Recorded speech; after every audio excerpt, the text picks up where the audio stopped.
December, and we've had a unusually long warm fall, so I'm still finding myself with more time to finish putting the manure on and helping the red corn bed where we grew the red corn the last couple years. We're going to grow the Pueblo blue corn in here this time.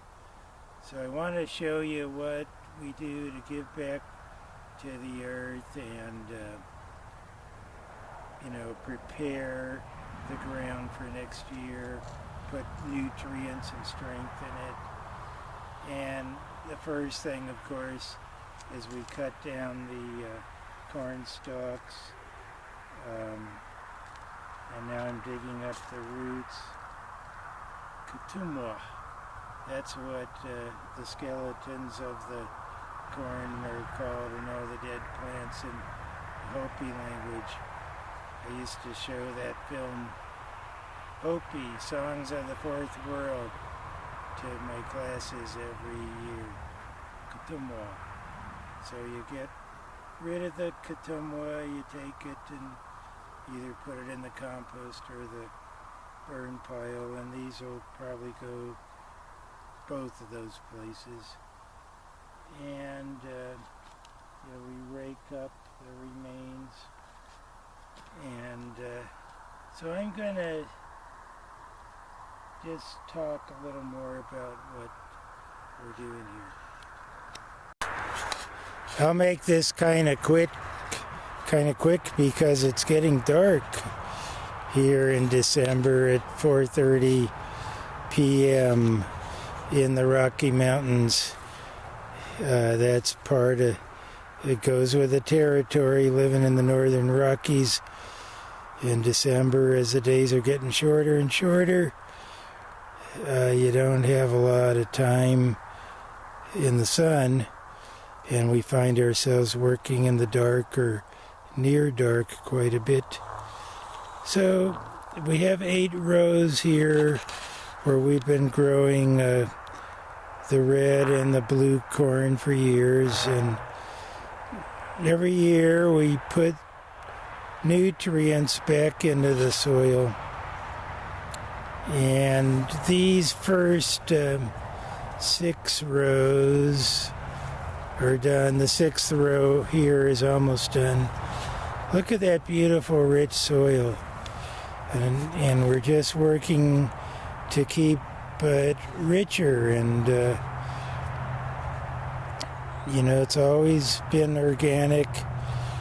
This manure we put on top is a combination of goat, goose, chicken manure, a little bit of llama manure in there too from our friend Joan's goat farm. You can even see feathers in here in different places from the geese and the chickens. And we trade with her and for this, and give her goats the corn stalks too to eat. That's where we take the stalks, yeah. The other remains are the ketumwa that we recycle here. So I'm digging up these rows, and we just have 2 rows left after row number 6 here. The last thing I'll say is what we do when we're ready to plant, which you'll see, and I've shown before, but with this year's application of goat manure, we had quite an abundance.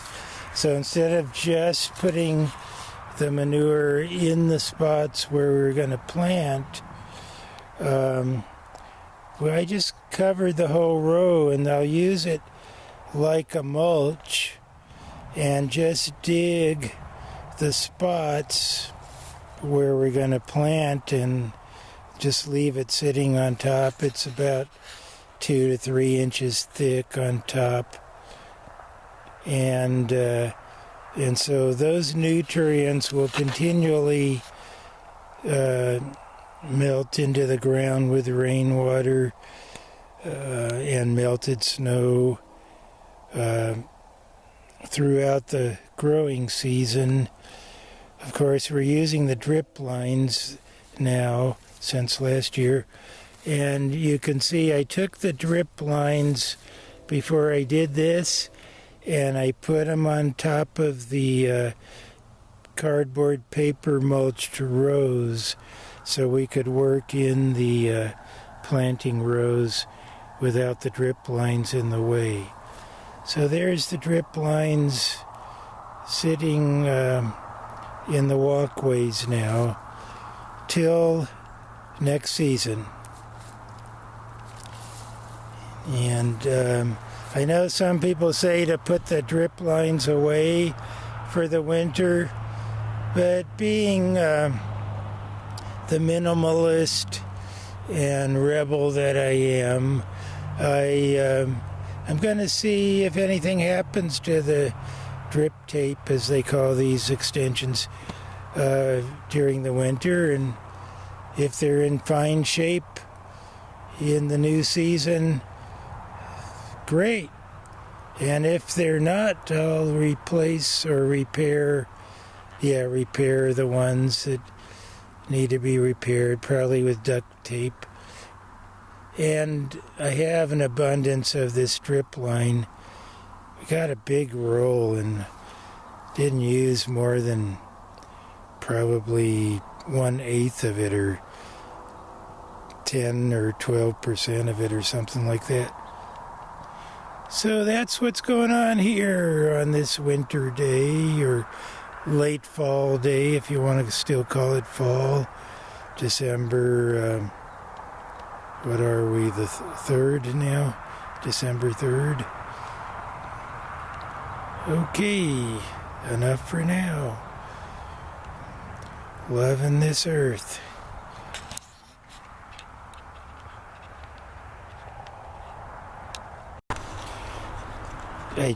I just thought of one more thing I was going to say.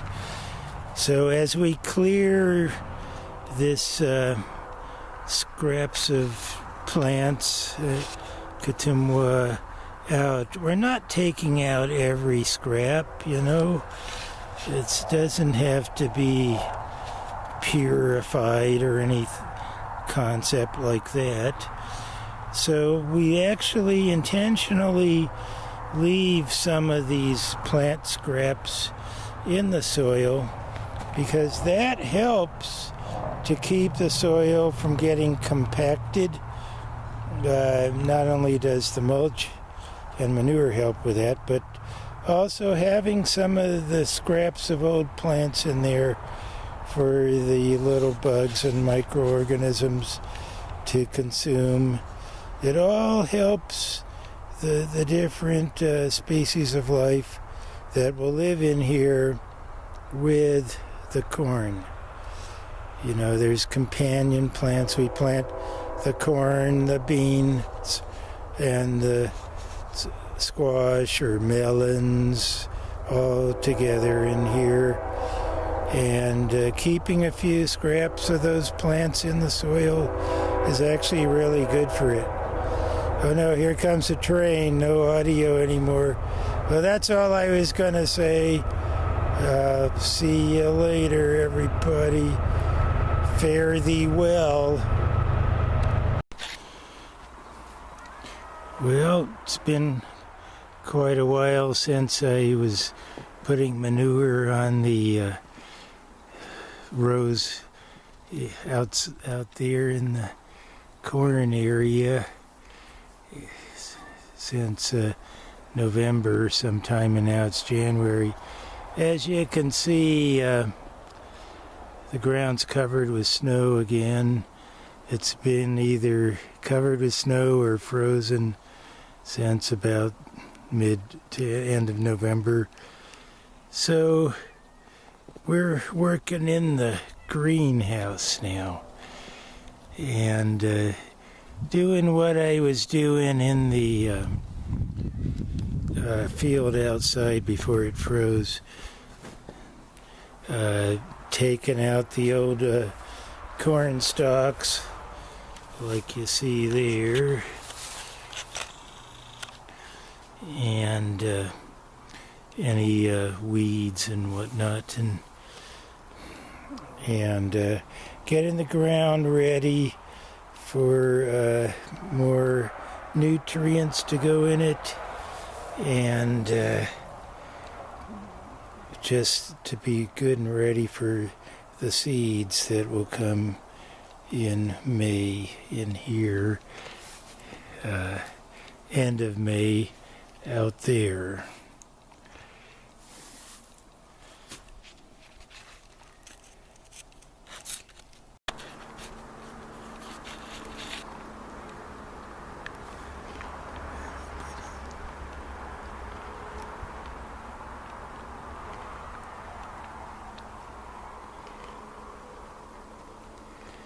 Winter on the farm.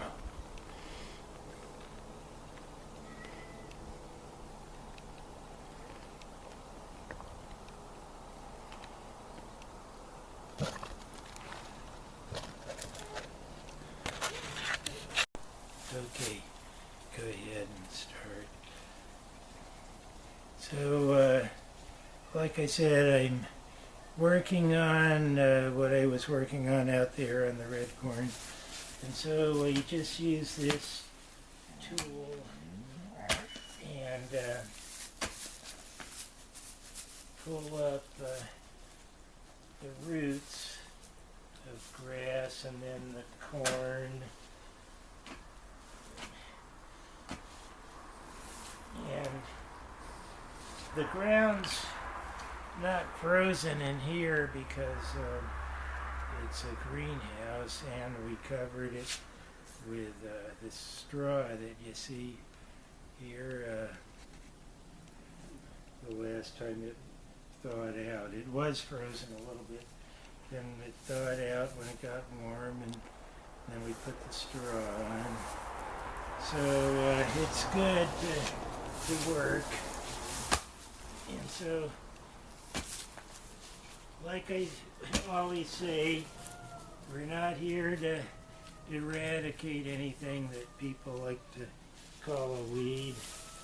We're just here to make space for all the cultivated plants that we want to grow and the companion plants that will come in. Even though I dug them up, they'll come back, and we'll be able to keep them in small numbers. So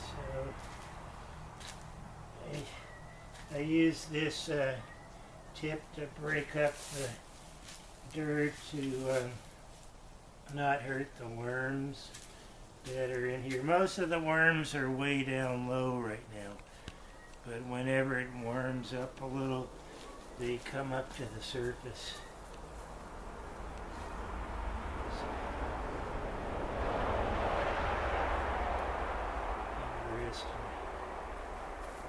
Root there. There's a little worm.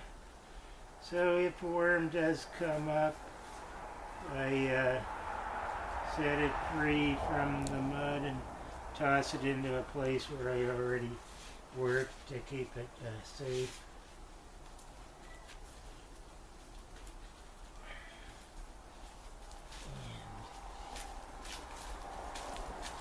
Get all of the mud off, throw it in the wheelbarrow. So we're almost done with that. Here, just one more spot to go in this bed, and as you can see over here, I already started putting the manure in, like I already did all of those beds over there. And this manure is a mixture of goat, goose, chicken manure, probably a little bit of those llamas, because they get in our friend Joan's barn too in the winter. So we are in her barn getting all of this. It's very already broken down, as you can see. The little pellets are still whole, but it's a mixture of all of that plus